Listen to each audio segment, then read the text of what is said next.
Okay, when I was a kid, I wanted to be a nun, a reverend sister. And the story behind that, let me tell you why. We had a reverend sister we had a family friend. Okay. And she brought me sweets. And for some reason, she was the only one that had that specific sweet. You could not find it in any shop. Wow. So I wanted to be a reverend sister because of that. What do you think women bring to the table when it comes to leadership in the tech founder ecosystem? First of all, we bring empathy to the table. Empathy in the sense that we're able to listen to, our customers. We're able to build products that, that is sustainable.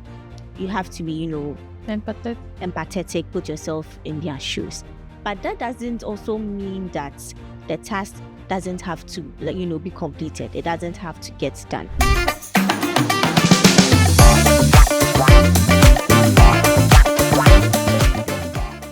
Welcome to Building Bytes, where we tell relevant stories about Ghana's tech ecosystem to drive growth and innovation. This show is proudly brought to you with production support from the Hubtel Academy. This is also the second All Stars Women in Tech episode of the Building Bytes, where we highlight the stories of women founders who are making an impact in Ghana and beyond. My name is Akweley Okai.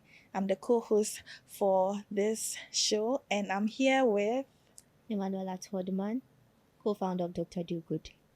Jessie A Abugre, co-founder of Zuputo. Kadoon Ajekwe, product designer, digital marketer, and CPU for Shelther. Okay, thank you ladies for joining us today. Thank you. So two of the ladies on the show today have been in the Standard Chartered Women in Tech Incubator Program, which we highlighted on one of the episodes as What Happened in Tech. And we are lucky to have them here. They are going to basically tell us everything that they know about founding a tech business as a woman in the Ghanaian ecosystem. And of course, we have Kadoon, who is also an alumni of MEST, and today is going to be very interesting because we are all women, founders of women initiatives. Myself, I also am a founder of Revela, which is also a skincare beauty app focused on women in particular. And so today is going to be very exciting. So stick and stay with us. If you are watching us on YouTube, kindly like, subscribe, and share. It's going to be very interesting. And if you are listening to us on any of your favorite podcast streaming platforms like Spotify, Apple Podcasts, kindly do like this episode as well. So we are going to zoom into the conversations, and we'll start with what happened in tech. Kadoon. Awesome. So Building Bytes launched waiting list for the Ghana Tech Playbook. Ladies, what do you think about that? Okay, so the Ghana Tech Playbook is an initiative of the Building Bytes podcast, which is now a podcast, right? And basically, if you watch the previous episode that we launched on our YouTube platform, you get all the details, but it's basically going to be that guidelines for people who are interested in building tech businesses for Ghana, right? So if you go to our website, ghanatechplaybook.com, you're going to find the wait list where you share your email address, and then you'll be the first person to get in touch with the Ghana Tech Playbook when we launch in December. Okay. So I also want to ask you ladies, if you had a tech playbook before you founded your companies, what would you want to expect from it, or what would you hope that it's touched on? Yeah. Okay. Okay. I can go ahead. Yeah. I mean, personally, we use the Hustle Fund playbook a lot, but tell us about the Hustle Fund. So the playbook itself. Yeah. So it's just a playbook for founders. Things you should do, things you should live by as a founder. But there are certain things that you'd have to experience it to be able to talk about. So is it by Europeans? Hustle Fund is from the US. Okay. Yes. So if there's a playbook that I would, write and, give to other founders, I think I'll touch on three main things. Talk to your users a lot. Talk to them. I mean, they may not always tell you it's A or B, but in between the maybe you would get the answer. Yeah. The other thing is that it's a journey. So enjoy it. Enjoy it a lot. And then the third thing would be, don't be afraid to experiment. You would fail a lot. You would As for cry. failure. You would cry. It is hard. Very hard. But don't be afraid to experiment. Wow. Yes. Don't be afraid to explore it. Anyone else, Jessie? Yeah, for me, Kadoon? I do. Okay. I'll let you Yeah, go. it's a journey for sure. First of all, congrats on Thank the you. launch. Thank you. And I think it's important for the ecosystem to have one for Ghanaian founders, Yeah. by Exactly. Ghanaian founders. Exactly. That highlights, I guess, our market Yeah. and our unique ecosystem. So congrats. Yeah. Thank you. Kadoon? Yeah, thank you. So for me, I'll also say congrats. And that's a really, really beautiful initiative. You know, I'm a Nigerian living in Ghana, and it's really beautiful to see, you know, this initiative come out for other upcoming entrepreneurs. It's actually amazing. I also have another idea that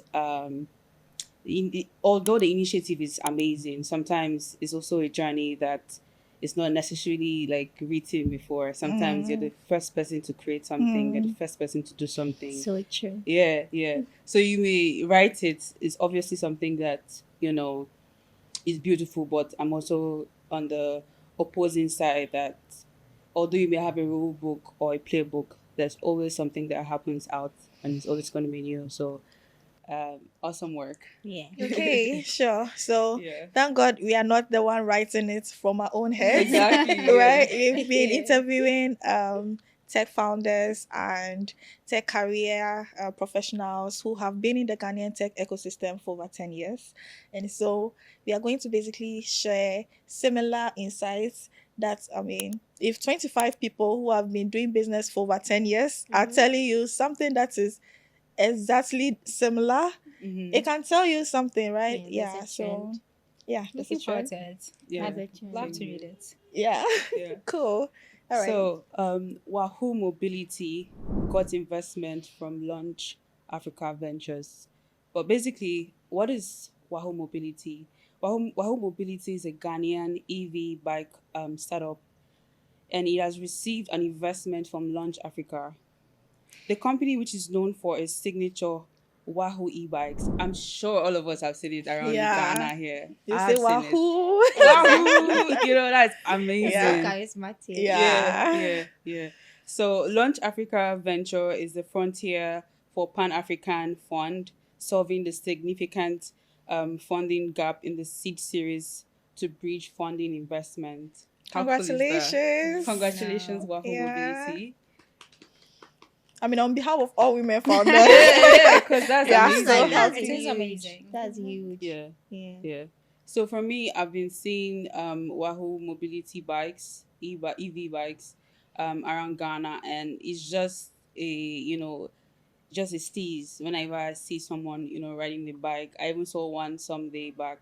They literally just got it. He had some leaders on it, and it was like he was just speeding through, enjoying himself on the bike. I mean, that's really comfortable, and I love that. That's something that I want to be part of. Owning a Yeah. bike and just riding around town. You want to own a bike? I mean, why not? Interesting. Like, just for fun. Wow. I mean, just riding through, like, it's something I would love to try, something like that. I mean, no wonder you're founding a startup that is on women's safety, right? Yeah, women's safety. Cause, Wait, like, but hold on. Okay. We are going to get there. Okay. Yeah. Okay. All right. Sure. So the next item. So for the next item, Ghana SME and Startup Week 2024, the Ghana Innovation Startup Awards happened on the 23rd to the 24th of October 2024.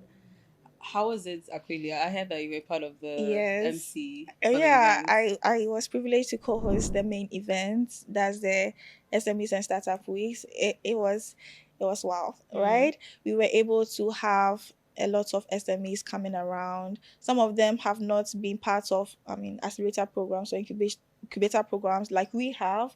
And so this was a very eye-opening and educative platform for them. We had a lot of masterclasses. We had a lot of stakeholder panel discussions. how investors look at funding for SMEs and even the startups that were around. We had some showcases and exhibitions. ALX Ventures had an open demo day as well. So it was a mixture of opportunities. I think one very big opportunity that a lot of students miss out on is the Hot Prize. So we had Hot Prize also coming to talk about the opportunity, and Hot Prize is basically a student founder initiative. So that means if you're a student watching, you have a big idea, you've started working on it, you can apply to Hot Prize. You can just check on it, read on it, and you see that there's actually funding available whether you are a student or not, right? So yeah, it was really great. On Wednesday, that was the 23rd, there was a trip to CSIR, that's the Council for Scientific and Industrial Research. It's one of the leading public research hubs or labs in the country, or institutes in the country. And I personally was not there, but I think that trip basically highlights the importance of research in innovation and scaling startups and SMEs. Yeah, so great job to the organizers, and I really hope that we can have more of these conversations where SMEs and startups come together and then talk about. I have a question though. The Holt Prize, is it like Holt's Business School? So something like that, but I know it's by the Holt family. So it's I think it's the Holt Business School that organized the Holt Prize. And so the Ghana, we've seen some trend, right, that in Africa some founders in Africa or students founders have been able to win the Holt Prize, but not many in Ghana, or not at all in Ghana. Is it like an African thing? No, it's not. It's a global thing. Global, right. Yeah. So once you win in Ghana, you compete in Africa, and then you compete in the world. Oh. I think that's how the program runs. And I mean, you should at least win in Ghana. At least. Yeah. So what's the price? What's the price? Let me quickly Google it for you. But it's a lot of money. I think $100,000. Okay, that's a lot of money for students. That's a lot of money for students. Anyone. And they'll say that they won't go to college again because they've won something like that. But I mean, it's to go to school, man. Yeah. Anyway, so I'm guessing that's the end. Oh yeah, that's all for now. For what happened in tech for this week. So thank you, Kadoon. You're welcome. All right. So now we are zooming into us. So let's go around the room, introduce yourself, what you do, and basically tell us about you. Kadoon, you can start. Awesome. So my name is Ajekwe Sarah Kadoon. I have a background in computer science. I'm a product designer, digital marketer, and I am the CPO for Shelther. Shelther is a mobile application that enables women feel safe, or whenever they find themselves in an unsafe situation, they shake their phone or activate, they shake their phone or activate it with the voice activation to send for help or send a virtual screen to their emergency contact. That's really innovative. Yeah, that's very interesting. Is it only women? Only for women? Yeah, for now we're starting with just women. We're trying to expand from starting with women. So how do you restrict the other gender from downloading? That's a good question. But like, as far as starting from women, we're not going to restrict the other genders, but we're just saying majorly focused on women. But we're thinking about expanding it because also men too have gone through traumatic experiences, you know. So this is very dear to us because as women, we've obviously faced, you know, situations that has, you know, made us feel traumatic afterwards. Yeah. So we're starting with women first before we expand. I mean, if you're in an Uber and something is happening, for a guy, they'll probably be calmer than a lady, right? Yeah. As in, if you're being robbed or maybe someone is trying to harm you. So I'm thinking that women need this more. Yeah, honestly, and I agree with that. I mean, unless we start the Kung Fu, you know, we start that's practicing. Another option to be teaching. Is that what you do? Do you do that? No. Okay. There are schools for that. Yeah, like people who offer private classes for that. So. Yeah, that's self-defense classes. Yeah. Self-defense classes for women is very important. I mean, if you are not doing that, I think you should add it. We're thinking about it actually. Oh, that's awesome. And I like it. It's brilliant. Thank you very much. I really appreciate it. And Okay. I'm also an alumni of MEST. I just finished MEST Africa in August 2024 this year. With me? Yeah. with you, yeah. Okay. I'm also a content creator. I have a podcast called Kadoon's Cookies. I'm not baking, by the way. I'm just sharing my nuggets or my cookies. To about like lifestyle, tech, and entrepreneurship. Like what I've learned. Just sharing my own experiences, and then just like talking about my current experiences in Ghana or wherever I travel or wherever I find myself. You get. That's Okay. just me. For now. For now, Okay. going further, For I will now. also express myself. Yeah, and you Yeah. get to I don't know have me. a question though. Oh yes, please. How has it been living in Ghana? How are you finding it? Oh, awesome. So I'm a Do you like Nigerian in Ghana. Ghanaian jollof? Please let's not start this whole Nigerian and Ghanaian jollof. I always choose my Nigerian jollof, but I love wachi, by the way. So living Wachi is is great. great. Yeah, awesome. It's like varieties, and I love it. I love it a lot. Mm. Living in Ghana, I say it's quite expensive, but it's a small community that once you, give out value or represent yourself properly, you're obviously gonna meet people that resonate with you. You find like-minded community. There's a lot of tech happening around here in Ghana. There's a lot of people who are educated. That's from my experience I've come in contact with. Ghana is beautiful, I must say. It just makes me see the varieties of lifestyle, food, people, travel, conversations that spark up. I love it a lot, especially the small community. It's amazing. So you Yeah. decided to stay. I decided to stay after MEST. Why not?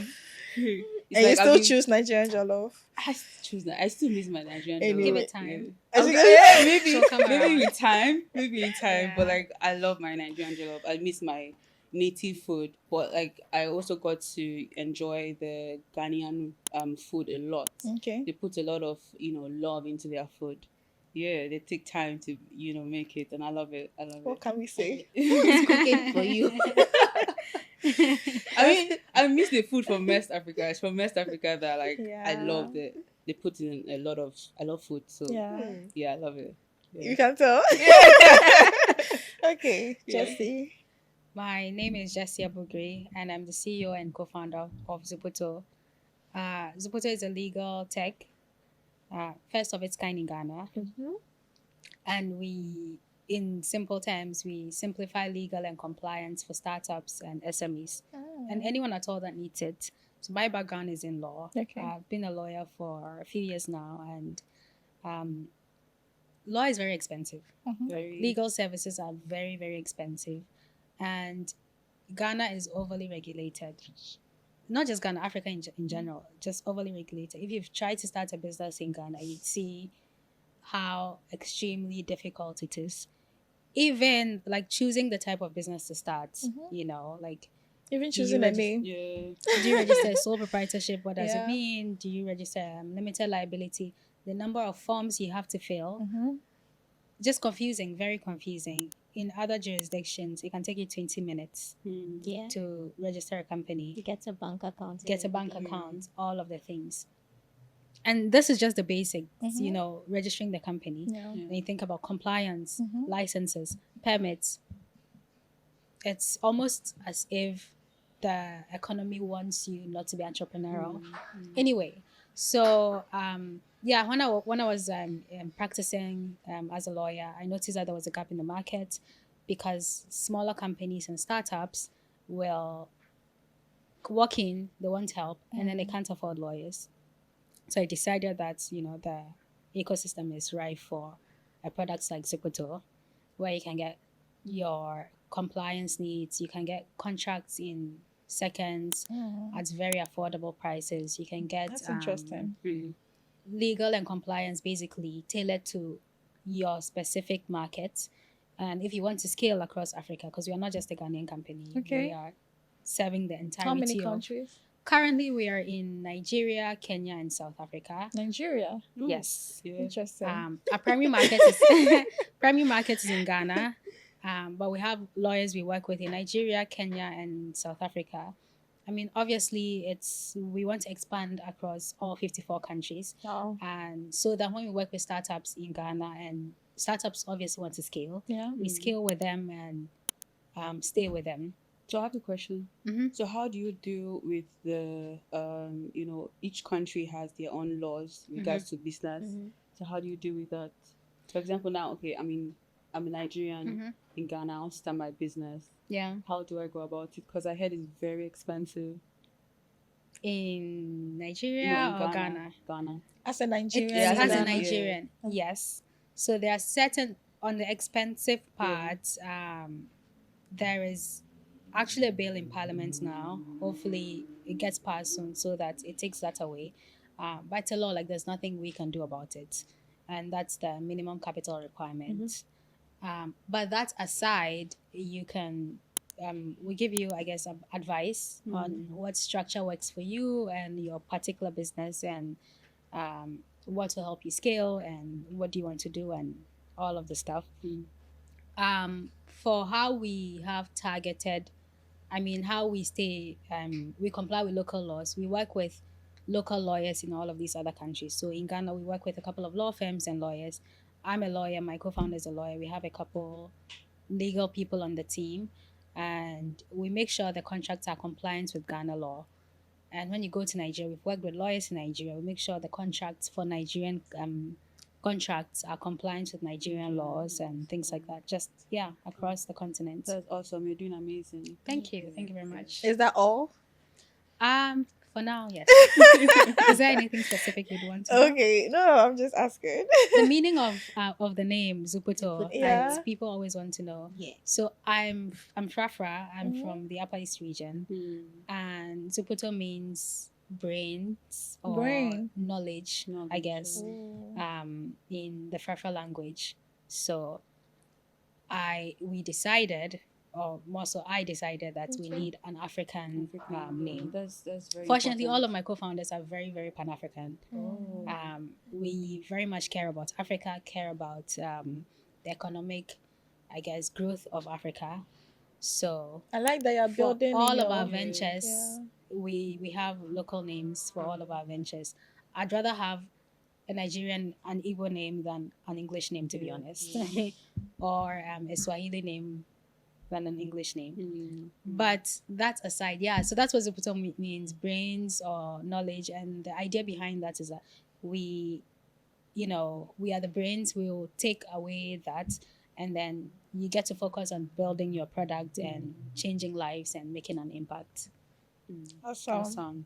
You're doing amazing. Yeah, Thank you. you are. And I like, I like that you are building a business based on what you do. Because nowadays, you see a lot of founders building outside of what they do. Like, somebody is doing marketing and some, like, building for transportation or something. Like, This one is totally like, they are shading unrelated. me.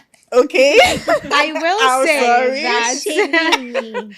depending on, like, if you see there's a need in the market, anyone at all can solve it. Just bring together a team that has unique Keyword is team. that have unique skills that Yeah. can solve that problem. Yeah. But if I meet a problem in the health sector, I go to the Yeah. hospital and I say this is a glaring problem, no one is solving it, I'll solve it. Is there a If reason no one is doing is anything, solving it? well, I'll find out. I'll do my research, Okay. and then Okay. But Yeah. in as I much mean- as You can go ahead. okay, thank you. In as much as team is important, I still feel like the team you're bringing together should also relate to the problem. Exactly. Yeah, in as much as the team is really, really important, they have to relate to the problem. They are so good, but they have to also understand the problem and, relate to it as much as you do, or even deeper even. So, that's all I'll I just say. agree 100%. Yeah. What was I about to say? I mean, then again, you can even be from that background and you still need a team. I mean, you would Yeah. always need a team. So the team is like the most important thing. You can't do everything by yourself. Yeah. Yeah. So with that, let's hear about you. Me. Okay. So my name is Emmanuella Tordman, and I'm the co-founder of DrDoGood. So what do you do at DrDoGood? DrDoGood is a health tech.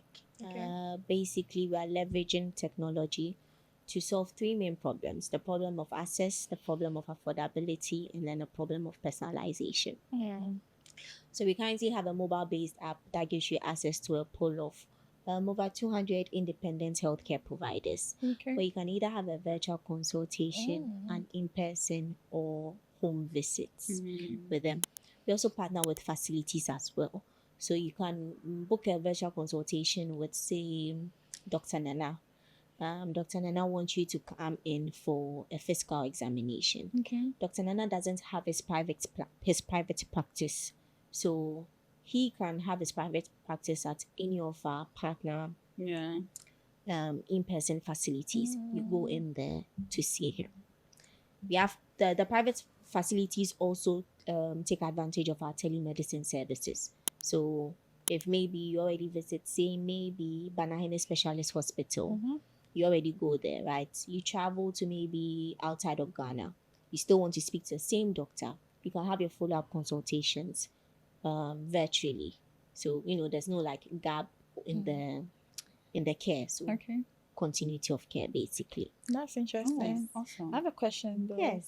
So how do you deal with the how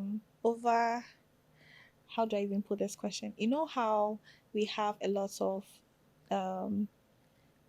medical students churning out of the universities, and they are probably, I mean, some of them will be assigned to hospitals and all that, but there's definitely going to be a lot of them who would not have jobs even after that 6 years of training. I honestly don't think that happens in Ghana. It doesn't? Yeah, there's shortage of doctors. There are shortage are of there? Yes. Really? We don't have a lot of doctors to cover like the entire country. Okay. So in Ghana, there are about 7,000 and let's say a little over 7,000 doctors taking care of. So that means they leave the country. Yeah, most of them leave. Same as Nigeria. Yeah, most of them leave. And you see, that's the problem. We can sit here and judge them for leaving.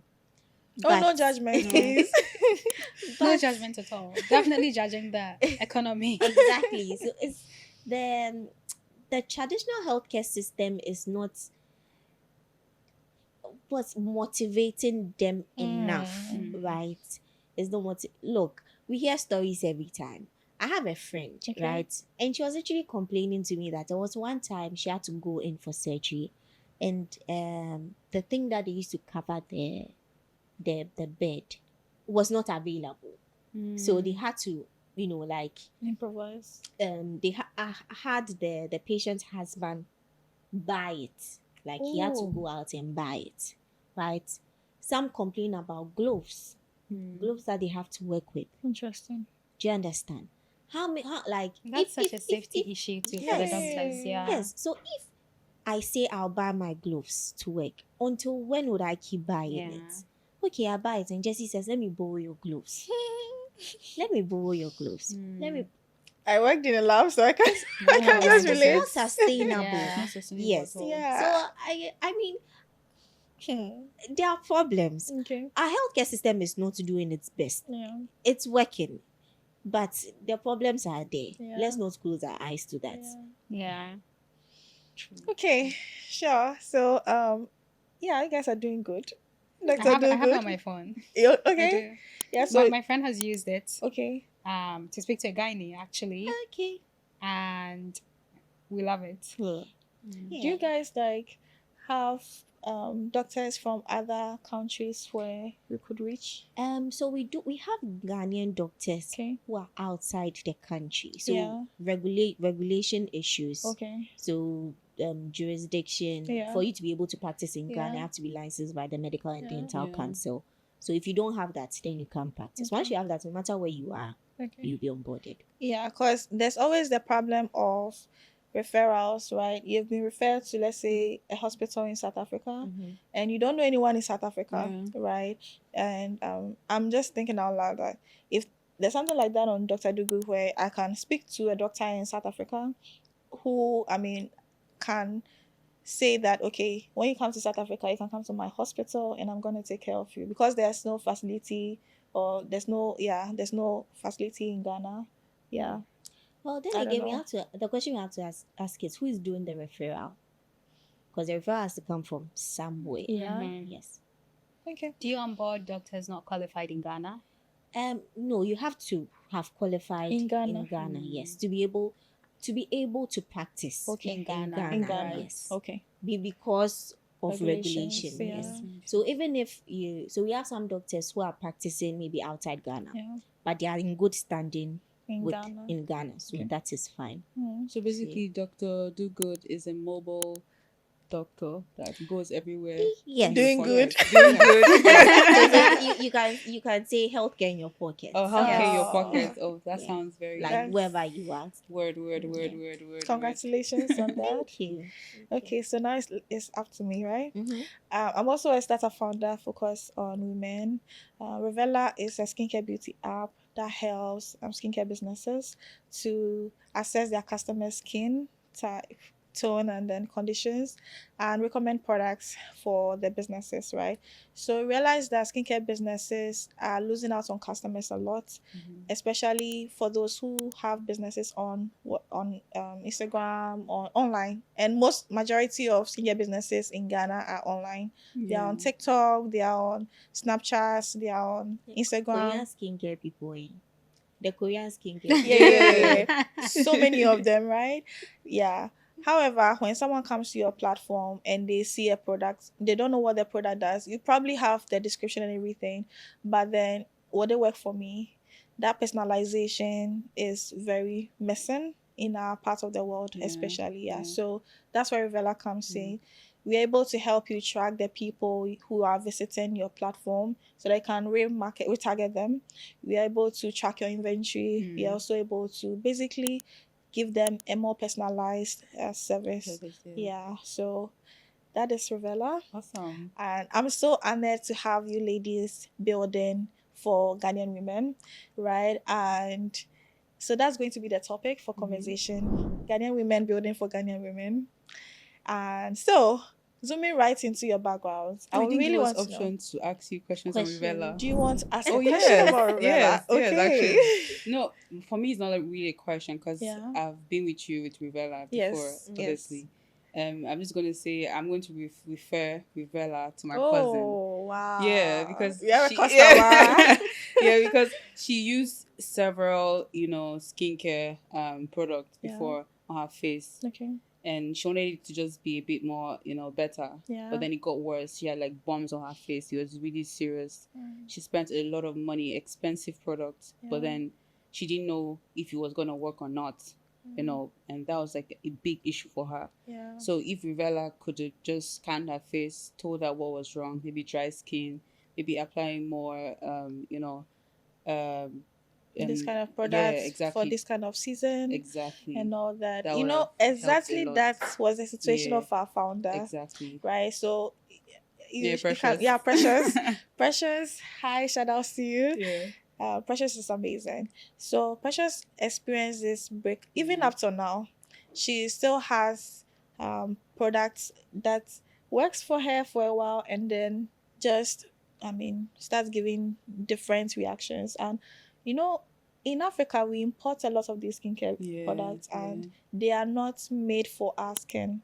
So you have to be very careful the products you apply on your skin. You have to so that's why we see the relevance of artificial intelligence in this and data training in this sector. Yeah. Do you work with Yeah. dermatologists? Yes. We get this question so many times. Yeah. Right? Before you are even able to recommend a product with AI, right?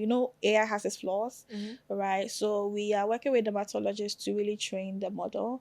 So currently, if you go to revela.live, you are probably going to get a recommendation, a skin profile, the skin tone, your skin type, and all that. However, we don't have the recommendations because we are not a business. We work with businesses. So we work with businesses and we work with dermatologists to verify that the recommended product they're giving you is actually going to work for your skin. You understand? Yeah. Awesome. All right. Nice. It's So- like putting the two together. Yeah. Anyway, so I'm really happy and excited to have this conversation. I've been telling you that I'm excited for like 1 week now, and I'm really happy that it's happening today. So let's zoom into your actual background. How did you grow up? Did you ever, in your wildest dream, know that you're going to start a very big company in Ghana?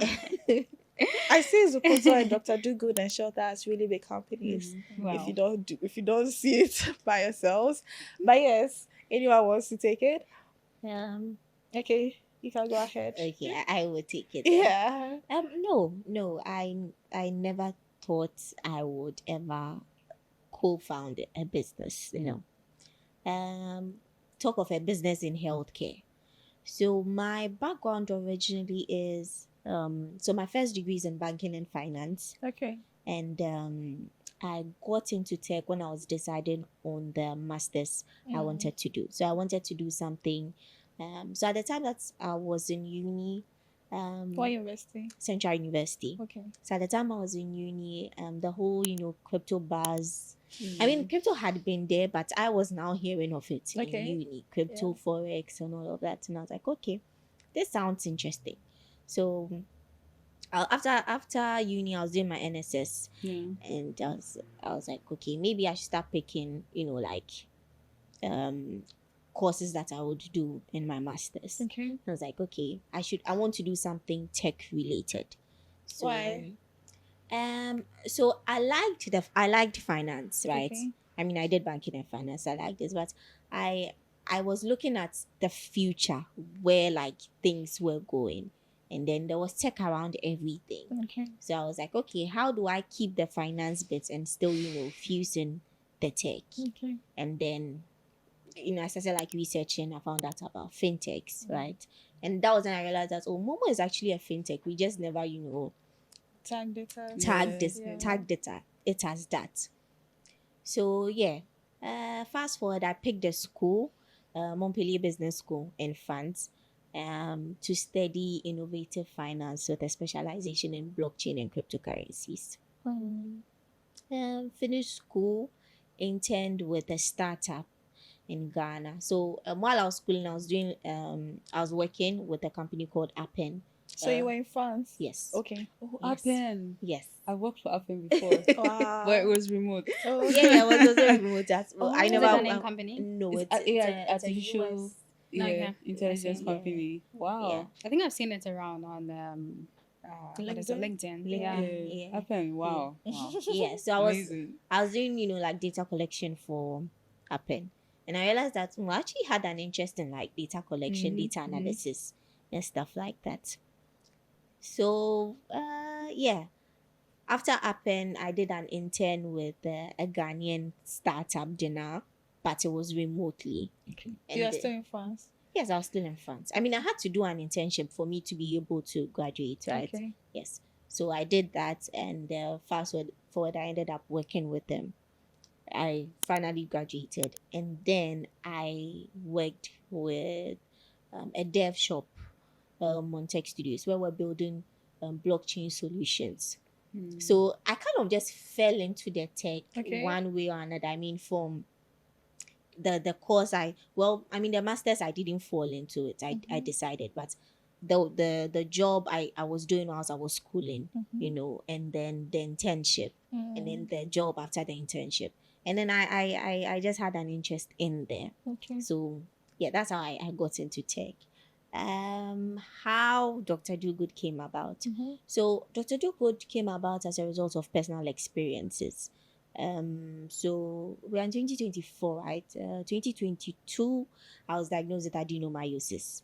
What's that? It's a chronic condition that affects your uterus. It's like the cousin of endometriosis. Yeah. Oh, okay. Yes. So, I mean, before the diagnosis, right, for as long as I can remember, I've always had painful periods. But the culture we come from, painful periods are normal, right? They tell us they are normal, Yeah.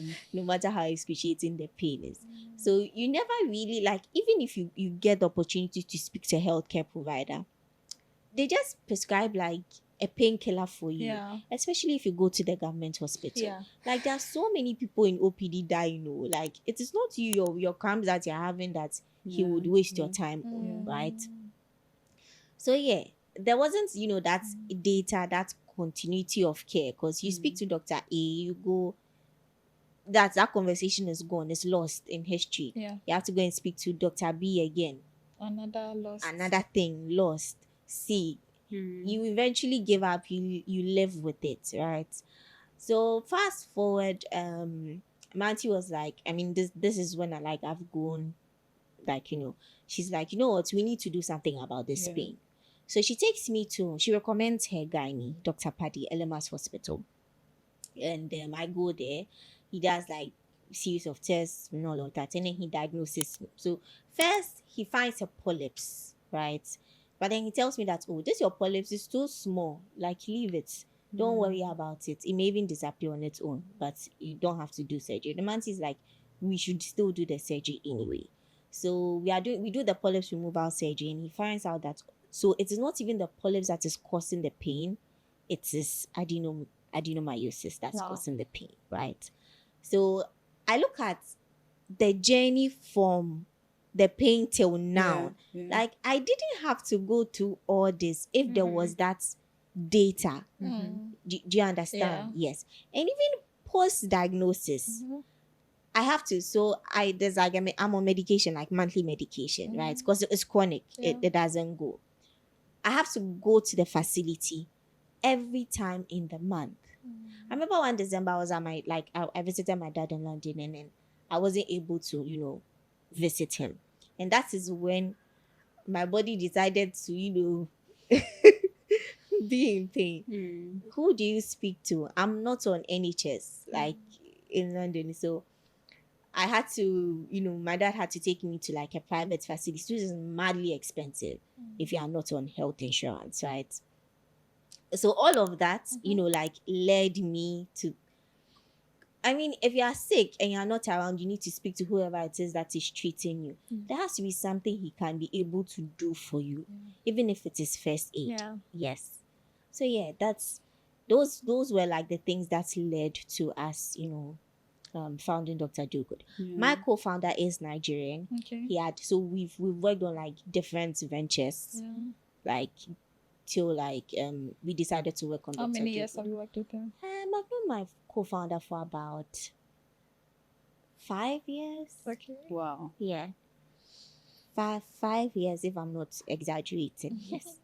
Yeah. So he moved to Ghana because of the yam chips. Oh. And you are moving because of watching. Okay. Very soon. I think we'll have to stop the jollof war and actually focus on what matters. Yes. Watching. Yes. So he moved to Ghana because of the yam chips, and he also was, he fell sick and he just didn't know where to go, who to speak to, because if you are new in a foreign country with nobody to give you information, it's a little difficult. And for him, he felt like everything was easily accessible to him. So booking a ride, getting food, finding accommodation, he could easily, pick his phone and do that. But when he fell sick, there was nothing he could do. So yeah, like these personal experiences was what led us to founding DrDoGood. And a year and some months down the line, here we are. Wow. I will say there are certain times where I want to see a doctor, but it's not serious enough that I want to waste my time to join queues or whatever. And you just need like the quick consultation, and very, very easy needed. to use. Interesting. I think I'll have to download DrDoGood. Yeah, same here. Yeah. DrDoGood, DrDoGood. Yeah, It's very because important. what you said about the healthcare system, you always repeating your problem. I don't think anyone has been able to crack that continuity of data in the hospital sector. And what you're doing is very important, because I don't want to keep telling everybody that, every doctor, that this is my problem, especially if it's chronic, right? It's almost like you're starting again, you know. Exactly. Yes. And then having to go through all of the medication, you get to the end, and somehow your doctor changes and you start again. I actually had an idea regarding something similar to DrDoGood. Mine was my mom's experience. She had an accident and the hospital was taking care of her, making sure she's fine. But she had to travel to India. This was outside Nigeria. And she had to start the whole process again. So all the payment she has done for this Nigerian hospital, when she went to India, she had to start all over again, which was another problem. I don't know if there was a way to send like her details to the hospital in India. That would have been better instead of going through the whole process. But then again, my second thought was, so for example, in Nigeria, if the doctor used a certain way of, assessing her, maybe in India it's a bit different. That's what I was thinking, So it's like how to solve that problem too as well. Maybe if she travels to another country, it's the same thing they have to do. So something I was thinking about, if it's possible. I don't know. What do you think?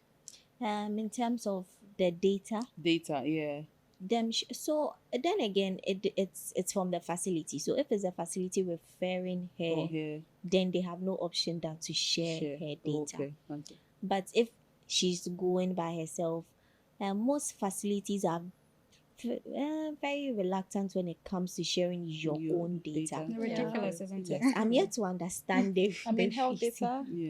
It's my data. Yes. I'm yet to understand the reason. I mean, some would say it's because of, like data protection issues, being GDPR compliant, and there are some would argue that.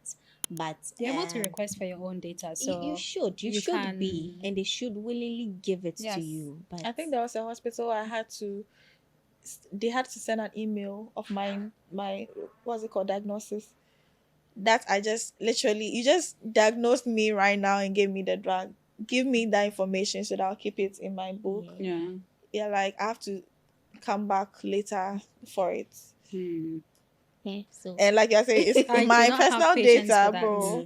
Anyway, so I think you're doing a great job. Thank you. And I'll come back to ask you how you finally landed on this idea, because I know, like Kadoon just said, ideas keep floating and you'll be thinking about it in different ways from different seasons, right? So I'll come back to you on that. So Jessie, Zuputo. My journey to starting Zuputo and basically where I am today,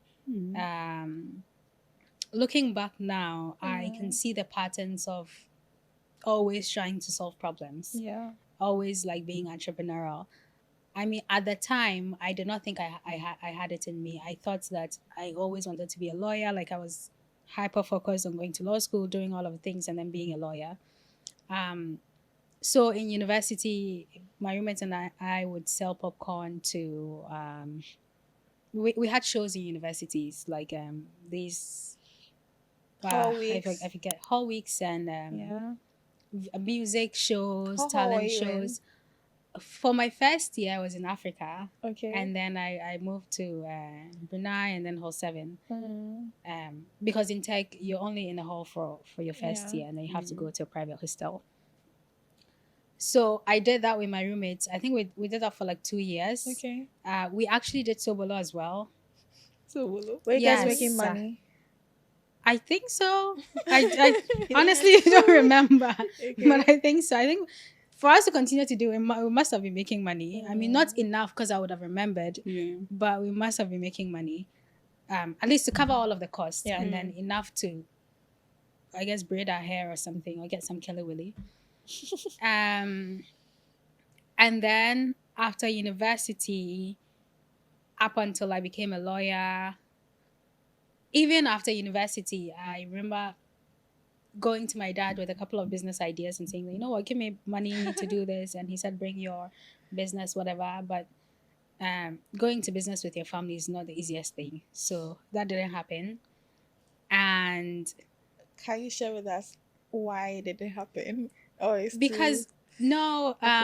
Because I think I wasn't ready, because I had to come up with business plans and things. I'm just like, when I'm talking to my dad, I'm expecting the money Okay. and not the work that comes with the money. Okay. But then so I had to do the work, and at the time I was trying to get into law school anyway, so I was busy trying to get into law school and studying and all of the things.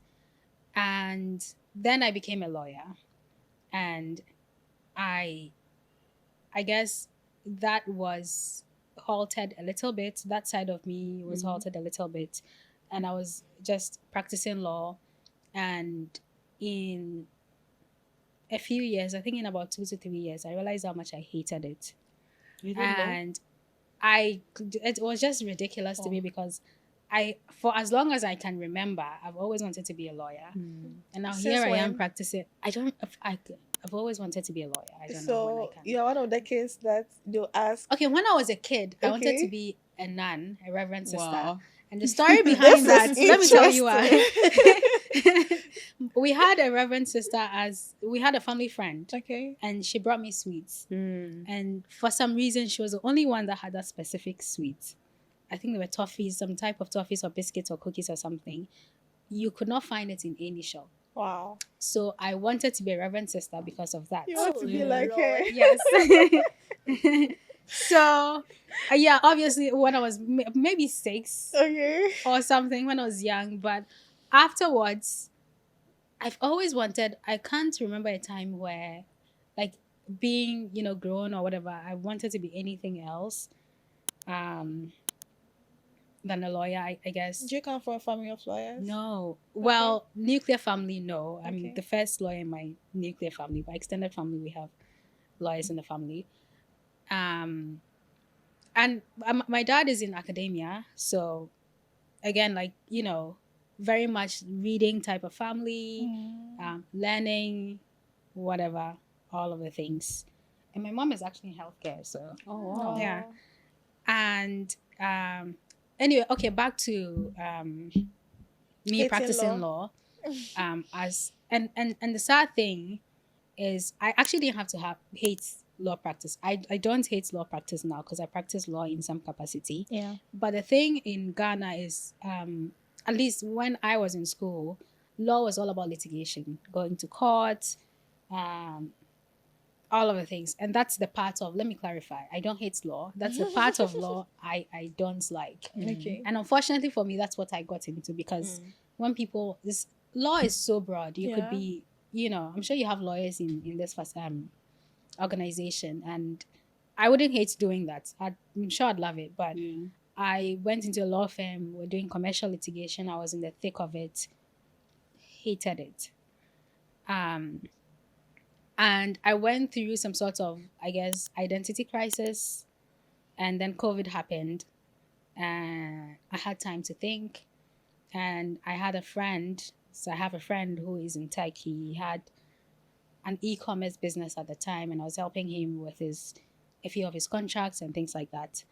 And then I realized I was actually interested in tech.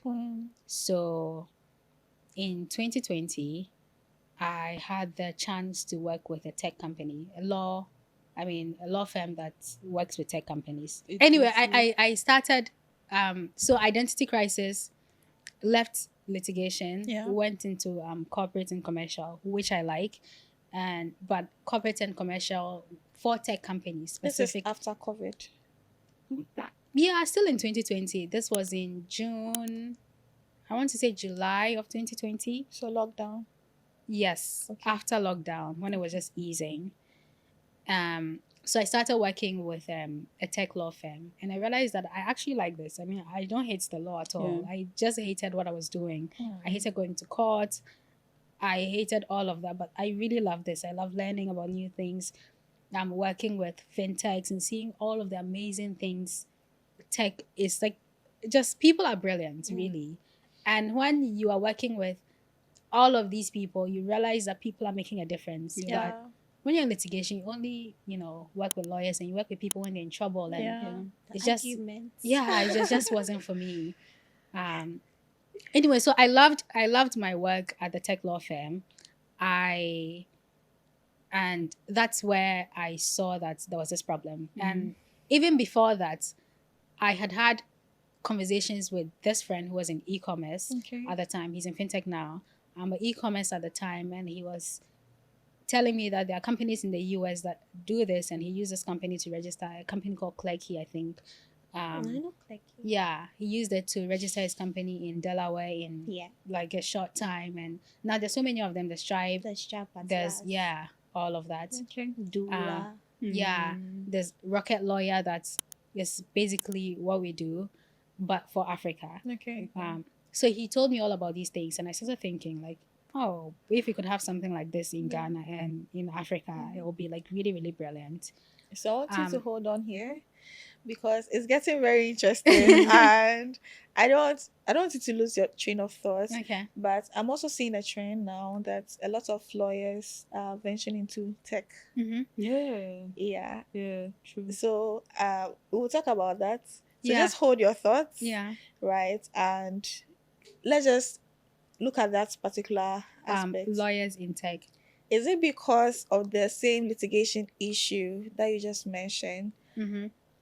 Are you seeing a trend? Like, are you also identifying this, that some of your friends are leaving law to other things? Yeah, and it makes me very, very happy because It makes you happy. it does actually. Because traditionally, even now, like I have people say to me that, for some reason, if you don't do litigation, you are not seen as a lawyer, you know. Meanwhile, all of the biggest law firms in the world don't do litigation. They do commercial corporate practice. Interesting. So it makes me very excited. When I started working in this, it was a very small industry. People didn't really know that there was a whole ecosystem of tech, Legal tech. just tech in general, fintech, e-commerce, everything that they would also obviously need legal services and compliance services. But now people are seeing, and legal tech is so broad because there's a legal tech in Ghana that I found out about recently called Click Law. What they do is they provide law firm management tools for law firms. So I think that's brilliant because most law firms I know use foreign law firm management tools, and the pie is big for everybody. Yeah.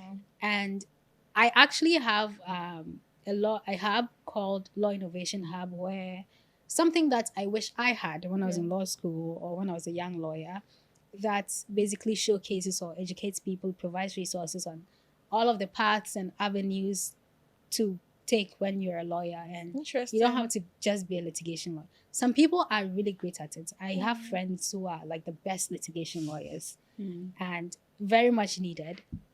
But you can be anything. You can be an energy lawyer, a tech lawyer. You can work in-house. So this is to our listeners who grew up in homes where all they hear is be a lawyer, right? Here's a lawyer telling you that be a lawyer though, but venture into tech. Okay. If you want to, there's right? so much more to law than traditional And litigation. honestly, I think there's a need for it. Yeah. Because I mean, there are so many tech startups sprouting here and there, and we need like lawyers who can navigate the space, especially in our ecosystem. Ghana's business ecosystem, especially for tech startups, the law isn't really, so when you take the US, the law for startups is well structured, it's well established. You know what you are doing, right?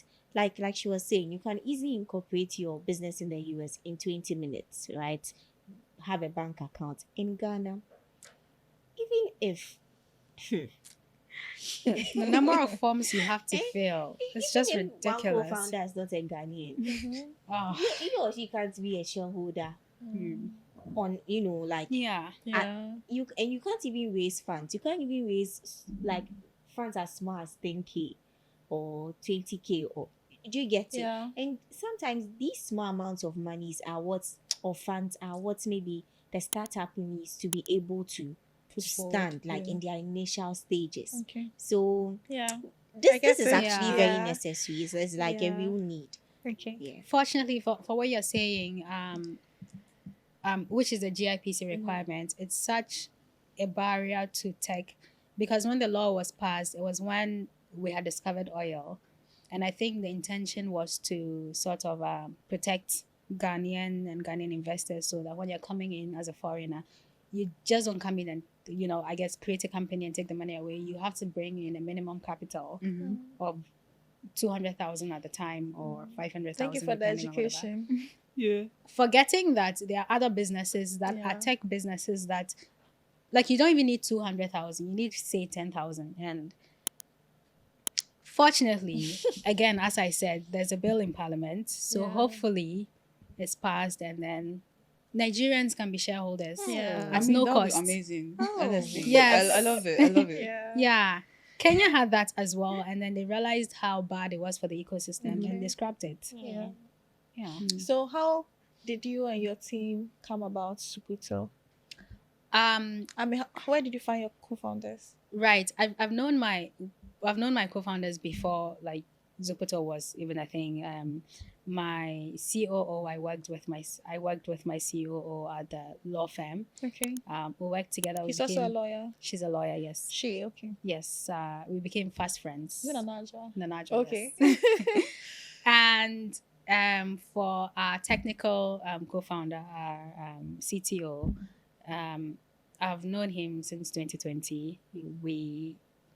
So when it was time to put the team together, it was obviously a no-brainer. Like, he's a brilliant engineer. Brilliant. And yeah, we have I think we have the best team and poised to be big. You said we are big. You are I big. don't think so. At least not yet. Okay. But yeah. But you're an inspiration. Thank you. And a lot of young women look up to you. Yeah. So, I mean, I first heard Zuputo on a WhatsApp. I think Build. Yes. Yeah. Julian, yeah. Julian, shout out to you for the amazing work you're doing. Yeah. Yeah. So, I think you have a very, important role in our tech ecosystem. So, you are big. Thank you very much. I am proud of you. Yeah. Aw. So, Kadoon, Yeah. share with us how you started venturing into entrepreneurship. Because, My story, let me just remove my glasses. Okay. Thank you very much. So, Okay. my entrepreneurial journey started when I was much, much younger. Yeah. As my parents are both entrepreneurs. They're into farming. Okay. I'm from a state called Benue State in Nigeria. Yeah. They're mostly concerned with farming, food. Yeah. It's literally called the food basket of the nation. So my mom was doing, she had a poultry farm, she had a farm. My dad also had a farm. They were really both entrepreneurs and business minded people. So from there, I started helping them, in their businesses, farming. I don't want to go to the farm, by the way, but I go to the poultry farm, help with my mom with social media presence, helping her with business, basically. And then I just got to really love entrepreneurship. It's like every day you're fighting something, but it's just the freedom it comes with. You're working and you're bringing up ideas that haven't been there before. You're providing a solution for people out there. At least for food that we're providing. For hunger, there's food. You're providing something. Yeah. And I grew up in a household where my dad was always like, you should read. He's a professor as well. Okay. So I used to always be in the study reading or working on a laptop. Even I didn't have like a phone when I was like 5-6 years. I know obviously some people will not have phones by then, but I also did not have, like, currently now a lot of people have phones at that age, but I did not have. There was just like a laptop, and then there was like a desktop. You had a laptop. No, like my personal laptop, but like there's a laptop at home that I could just be pressing. I'm always like pressing it because I love gadgets. I love just, once you give me something, I'm always like very eager to find out, what's there, trying to see like how to operate it. And I got really, really intrigued in, just learning and just immersing myself into tech. And although my parents wanted me to do medicine, be a doctor, I said no. African parents. Exactly. So I said no. And my favorite subject was computer science. Like, I'm always getting A. If you go to the class, I'm always trying to help people to put up their lab systems. I'm also trying to figure out how to do certain things. And I love computer since when I was like much younger. And then I'm also very intrigued in just learning. So in high school, I was the games, prefect. I was the drama unit coordinator. I was coordinating dramas and everything. And then I was also the... You're very talented. Huh? Yeah, very. I was also the press and literally press club secretary as well. So all the meetings, I'm taking Were you notes. bossy? Oh no, I wasn't actually. I was very. Should we call your colleagues? Oh, please, you can call them. Maybe you should ask them. Yeah. But honestly, they'll tell you I'm very free spirited. I'm calm. That's what we like to hear. Yeah, honestly. And then I also will make presentations when it's assembly time. All those people. I don't know if you have those in your school where like maybe a certain assembly time, someone comes out and give like news happening around in the country. Or I think some schools have my school had that. That's like a DB school. Right? What school is that? My school was called Batia College, like in probably Nigeria. A Gen Z thing. Yeah, it was a private high school. So we understand. Yeah. So like they present like things are happening. Like so you were the one doing that? I was part of them doing private it. High school. Yeah, like private. Secondary school. Yeah. Thank you very much. Okay. I'm being Oh no, I mean it's high school now. Oh, high school now. I just wanted to. Oh yeah, okay. Because it's Nigeria, I just wanted to know if it was the same thing. Oh yeah, it's the same thing actually. And I was really involved in a lot of things. I was really out there to learn. I really like collaboration. I'm a people person. I like having conversations. I like meeting people. Stuff like that. And then in university, I applied for cybersecurity. I love cybersecurity, and I couldn't get it because I applied for a public university, but they gave me industrial tech, and I did that for about 2.5 years. And then COVID came, and then I transitioned into Veritas University, where I studied computer science, and I did amazing. I loved like the people that were there because they were also very dynamic, Muslim, I was able to grow, and I was also I handled the funds for my department, computer science. Wow. Yeah, I was handling all the money at that time. Yeah. And so tell me this. Yeah. You do drama. Yeah. You manage people's money. Yeah. Right. You do journalism. Should we call that journalism? Yes. So what can't you do? Honestly, she does it all. There's some things I can't do. Sorry? Can you dance? Oh yeah, I can dance. Oh yeah, she can dance. She has she it can all. dance. Yeah. So I'm very multifaceted. Yeah. A lot. I'm really out there to just learn, try my things and so many things. If I haven't done it before, I'll just ease into it. So there's this problem that people who are multi-talented have. Yeah. Which is they are not able to focus on one thing because they are absolutely good at all of them. Yeah. Right. So how are you able to come up with Shelther? Right. And I mean, focus on it. Right. Awesome. So Shelther, it wasn't originally Shelther. Okay. It was called USAFE. Okay. That was in MEST. Yeah. When I got, recruited into the MEST program. Yeah, USAFE. Yeah. Wait, are you the one behind BU Safe? Oh no. Okay. That's one of our competitors. Right. Wait. Do you guys sell keychains and pepper spray that's stuff? In our roadmap. In your roadmap. Yeah. Okay. But they're one of the companies that are doing something similar to what we're doing. Oh, yeah, so in the MEST program, it was called USAFE. We're working on it. There's a lot of things that happened, but we decided to adjust now that it's after MEST program because it got to the point where we didn't know what to focus on, and it was like we're all over the place. We wanted to be a safety application. It's a go-to application where women will use, for Africa. But then we just got, blindsided by the feedbacks, and we just didn't know how to go about it. I'm sure we've all experienced that before. Like sometimes, like, what am I even doing? Yeah. I'm sure we all experienced it. Yeah, we have. Exactly. So Shelther, how we decided to focus on just women was the experiences we had, I've also experienced it. Normally, I'm this person, I like going out a lot.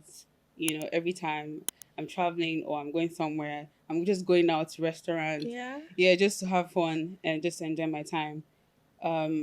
I've come in contact with, I've been in situations rather that I felt really uncomfortable.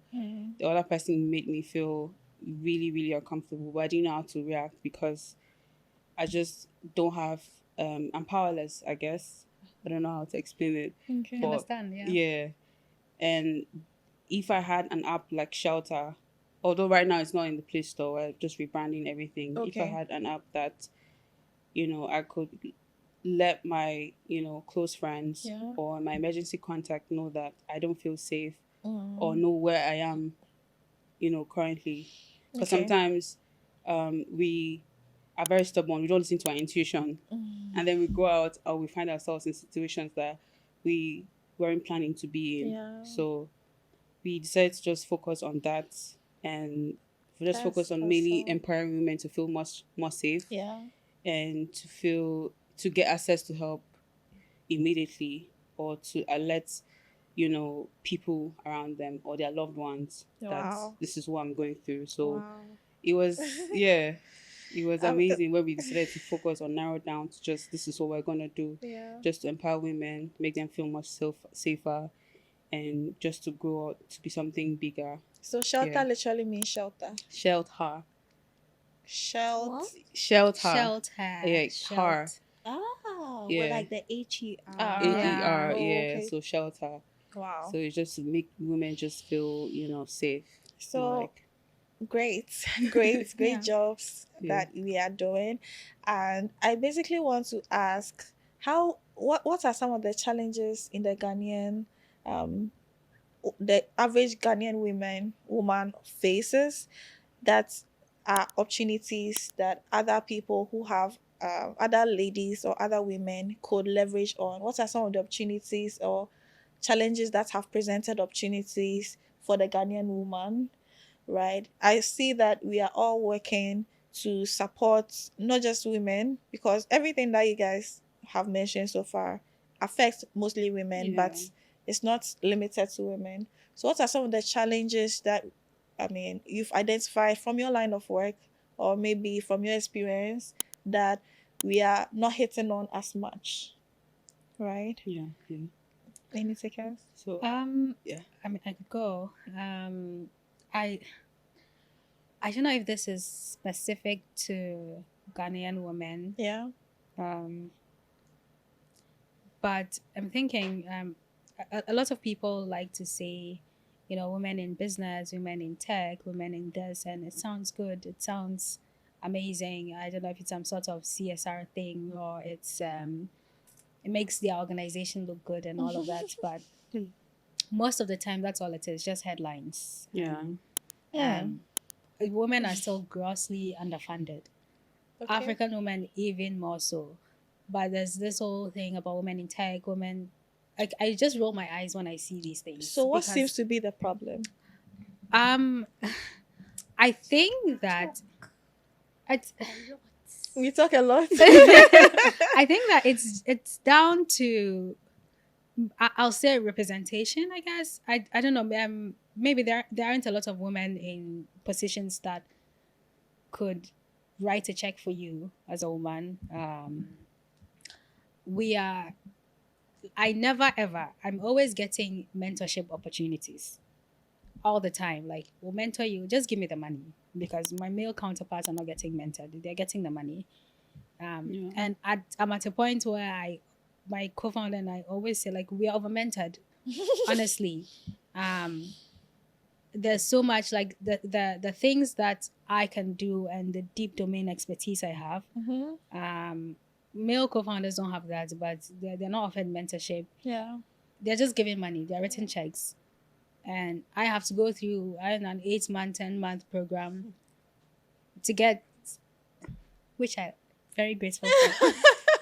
Grateful for all of the funds I'm getting. Oh, no, we understand. I'll take everything. We understand. But I think that one of the problems that we face is just access to funding. Like, it's all talk. Like you see, it's like women are getting this, women like it's in actuality, it's not there. Like I'm not seeing it. Like I do research all the time, trying to get access to funding, trying to get this. Like stop saying it if you're not doing it. Just keep quiet. Wow. No shading. But yeah, I wow.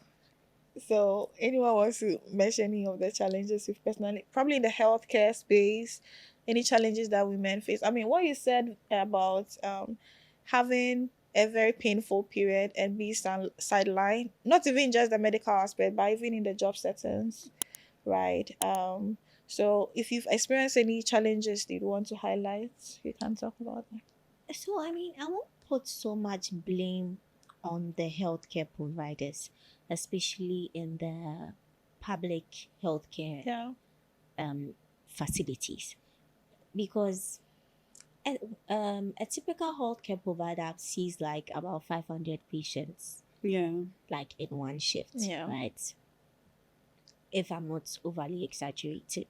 So there are so many people waiting to see him, right? And you come in there with crumbs. Now, culturally, crumbs are supposed to be normal. Do you understand? So, and he doesn't even have much information on you anyway. Yeah. So the structures are not even in place for him. So lack of structure. Yes, that is one. So you can't really blame the healthcare provider that much, right? He's working with what he has. Do you get what I'm saying? Yeah. So that's that. And I won't say that it's a gender thing. It's not.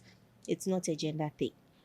Maybe certain things, in certain situations, people may be more biased to like the male gender, and for the female gender, it will be easily dismissed because they're like, oh, women are always complaining about like the tiniest things. Maybe in that aspect, but generally, I wouldn't say it can affect anybody. Yeah. It can affect anybody. Okay. And you can't really blame one party. Like everybody, plays a part in there.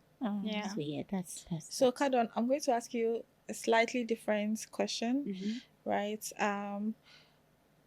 Now we are all women, we are all leaders, and we are looking at solving some of the challenges, some of which, of course, are not gendered problems. What do you think women bring to the table when it comes to leadership in the tech founder ecosystem? For me, I feel like that's an amazing question because as women, we bring a whole lot to the table.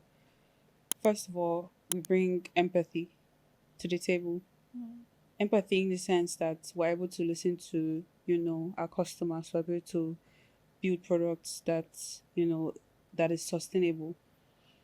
3, there are so many things even.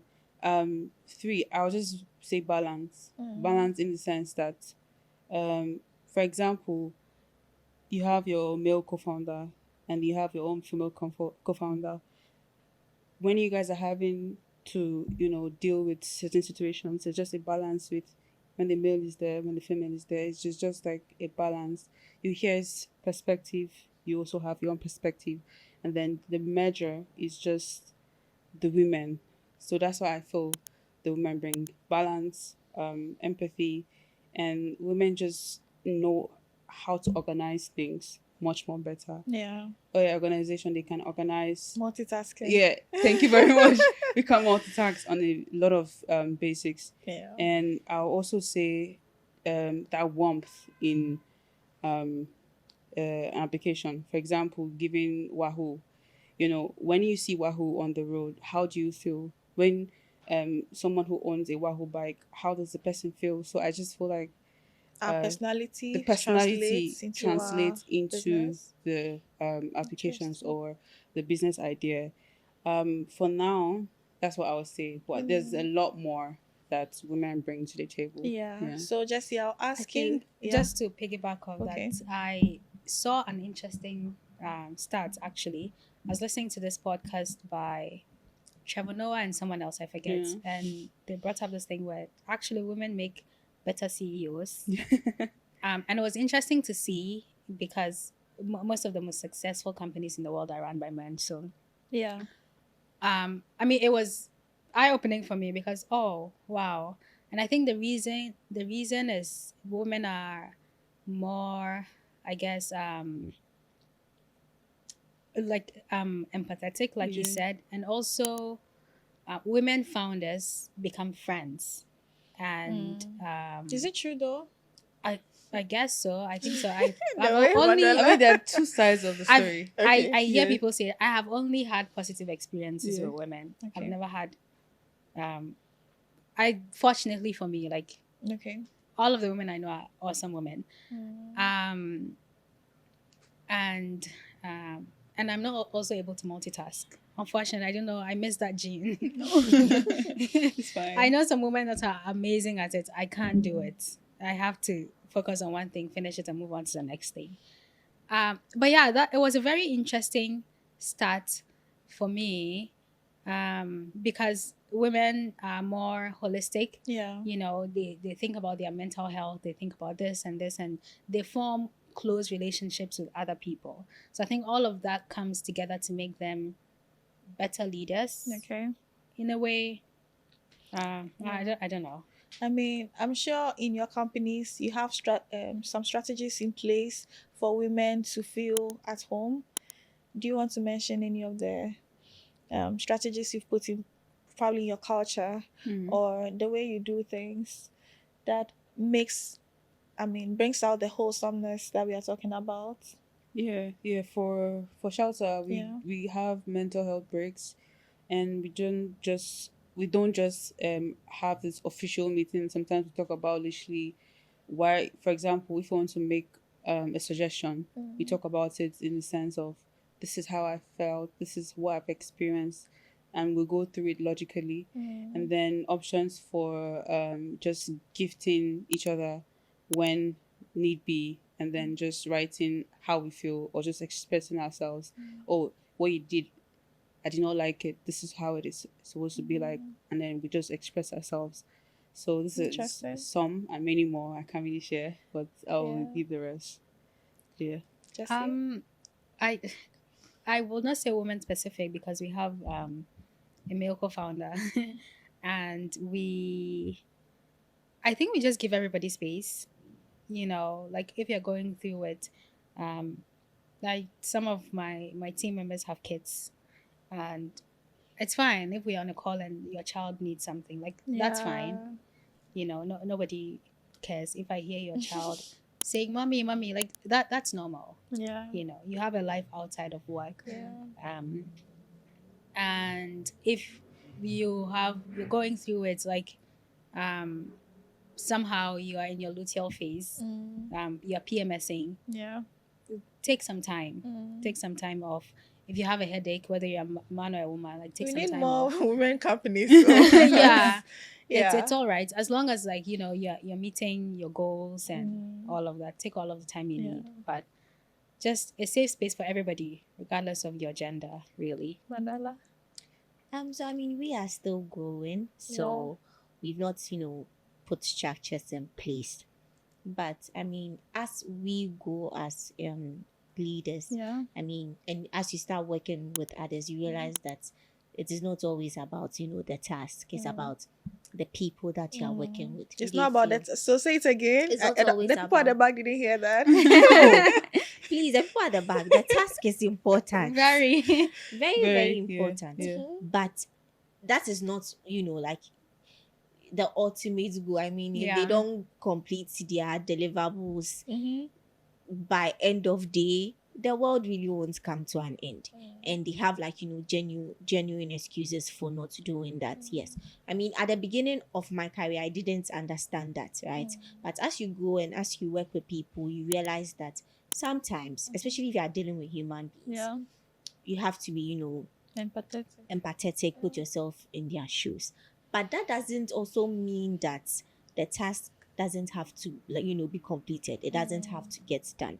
I know I have worked with, like, a few women. There was one particular lady I worked with. Every time she was in that time of the month, she had to, like, take those days off. And I understood it. Like, she lets me know, and then we find a way around it. Yeah. Earlier this year, I was in an accelerator program in South Africa, and the name of the accelerator is Warm Hub, right? So they have this like co-working space where the co-working is is like designed for women basically. Wow. The washroom like is so nice. Like you go in there, there are like sanitizers, soft tissues, smells really good. There's even like the thingy where if you have a baby you can change their diaper and Wow. everything. I was like, okay, this is something It's like very inclusive. Yeah. we can Very like inclusive. adapt. Adopt. Yeah, so as you Grow. you grow, you see new ways of doing things. That does not stop the Yeah. accomplishment of the good. Yeah, That one is very, very important. Yeah. Yes, I always say that. Mm. Hire competent people, have competent team members, Regardless of the gender. Yeah. regardless of the gender. Yes. And when you want to take time off for whatever reason, that's fine. I know it's not going to affect work. You know it's not going to affect work, but work has to be done. Yeah. Yes. Work I mean, has that's to be the done. reason why we are Yeah. here Yeah. anyway. So Yeah, and you're right. But then, like we have expressed, I think that life has a way of getting people's mind off work sometime. And so, with these structures in place, we'll see a lot more women feeling at home in their workspace, feeling like they are listened to, they are belong. heard, they belong. Mm-hmm. Right. I mean, imagine all companies in Ghana had a place where you could change your baby, right? A place where after you've given birth, you don't feel as if you have to do twice as much to come back to your position or something. So yeah, if we have a lot more women innovating, I can see some of the changes that Yeah. would happen in our workplaces. Yeah, I've so seen a number of amazing companies in Ghana actually doing You that, want to headed by mention? men. I know Farmerline does that, Yeah. and it's the what co-founder do they is do at Farmerline? They have a space for women and their Okay. kids. It's very and then other companies that are also headed by men do that. So it's not just a female thing. Yeah. Like just having empathy generally as a human. exactly. Yeah. Exactly. Yeah. More often than not, I really don't like the as women because we are human. Yeah. So Yeah. Plus, yeah. Okay. Sure. So now let's round up this conversation. It's getting too interesting though. But what practical advice do we give women who want to start a company, who want to break into the tech space or start their own company? What practical advice would any of you want to share? Yeah, Yes, Emmanuella. I'll go. Don't think about it too much. Don't think about it too much. The more you think about it, the more you find reasons not to do it. yeah. So just do it. It doesn't matter if you fail. You most likely fail. But it really doesn't matter. You just keep going, keep reiterating, keep winging it as you go. No one knows what they are doing. Honestly. Literally. Wow. No one knows what they are doing. And you learn, you learn as you go. It's like there's something Paul says, a friend of mine, Paul Damali. He says it's like you are teaching yourself on the go. Yeah. Like it's cool. You are learning on the job, basically. So yeah. There are just some things that you can only learn on the job. Yes. No Yeah. matter the playbooks you read, whatever, the experiences of other people, you can only learn on the job. Yeah, for me, I'll say we can't do this alone. It's obviously amazing to have a community. It takes a village to actually a grow child. a child, Yeah. and literally take your business idea or you moving into tech, like you growing a child. It's not gonna be easy. Yeah. There's some days that you're gonna cry, some days you're gonna try to give up. There's some days you're gonna be happy. Just know that sometimes it's not always gonna be just one way through it. This is gonna be ups and downs, and it's very important to just have a higher vision for yourself and a goal that you want to achieve. It's not gonna be easy, like at all.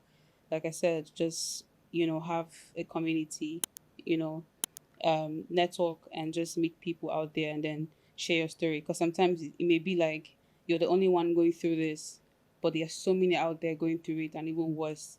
So I feel like you should connect to grow and just be patient.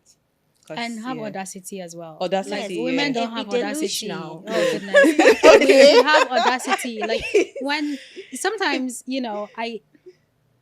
you can't blame companies for only hiring males if when they Yeah. put a call out there, it's only Yeah. males that apply. Have the Yeah. audacity. And you can't Go all also out. blame I guess the system for having more male founders when women are not founding companies. Yeah. So have audacity. You can do it. Yeah. You are just as good.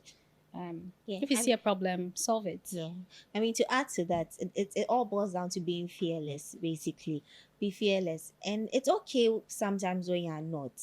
But don't let it stop you from doing what you have to do. Yeah. Like, pretend to be fearless. if that is what you have to do, really. Like, Takashi. Right? Yeah, awesome. Wow. Thank you very much, ladies. You've shared so many insights. I mean, having the audacity, right?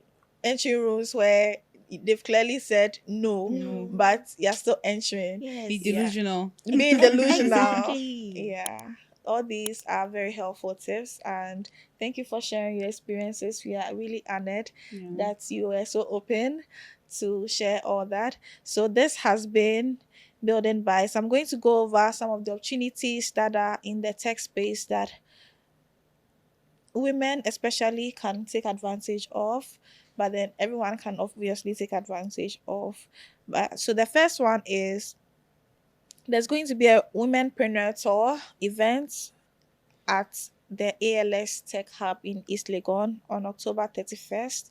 So you can go to Womenpreneur Tour and you're going to find that event. So for women entrepreneurs, as the name goes by. So hopefully by that time this has been aired and you'll be able to participate. And the next opportunity is Telecel Women in Business Package. So Telecel has a program for women. Go to telecel.com.gh/business/WIB to get access to this.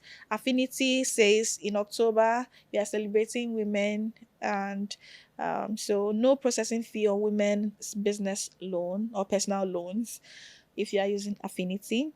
So that's an exciting opportunity, right? Do take advantage of it. Go to loans.affinityghana.com/apply and you can get access to a loan without any extra fees. Yeah, as a woman. Okay, so Cosmos Innovation Center AgriTech Challenge Pro is also open. So apply if you have an innovative business in agriculture, 2 or more co-founders between ages 18 and 35. And I mean, I have known Cosmos Innovation Center for a while. They are really good at grooming young entrepreneurs. So please do take advantage of this. And the deadline is 1st November. Yeah, so kindly go to bit.ly/2025 KIC in caps, then capital PRO. The RO is small letters. Do just Google KIC AgriTech Challenge Pro and you are going to find that opportunity as well. There's also Mountaintop Fellowship 2025 for leaders. It's a $3,600 grant for founders or leaders who are making lasting impact in communities. So you can check that opportunity out. Deadline is 8th November. And Y Combinator is still open for their winter 2025 batch. Deadline is November 12th, so do apply for it. We also have the MasterCard Foundation. It's a graduate training program scholarship in partnership with the Arizona State University. So do apply for it if you're looking for a fully funded scholarship to go to school and learn technology. Right, so that's it for the opportunities, and that's how we wrap up this special All Stars Women in Tech episode with Jessie, Emmanuella, and Kadoon, and of course myself. Yeah. This episode of Building Bytes was recorded in the studios of Hubtel Academy, and so I'd like to say a special thank you to the team here, Samuel, Pronto, Augustine. Thank you very much for the production support. And of course, special thanks to the CEO of Hubtel, Alex Brown, for making this happen. And don't forget to like this episode on your favorite podcast streaming apps like Spotify, Apple Podcasts. If you're watching us on YouTube, kindly like this video. I'm sure you've liked it. If you've not liked it, please do. Subscribe as well, because you're going to come your way with more from where this came from. And encourage someone by sharing this to them. And thank you for watching. Bye from us. Bye. Bye.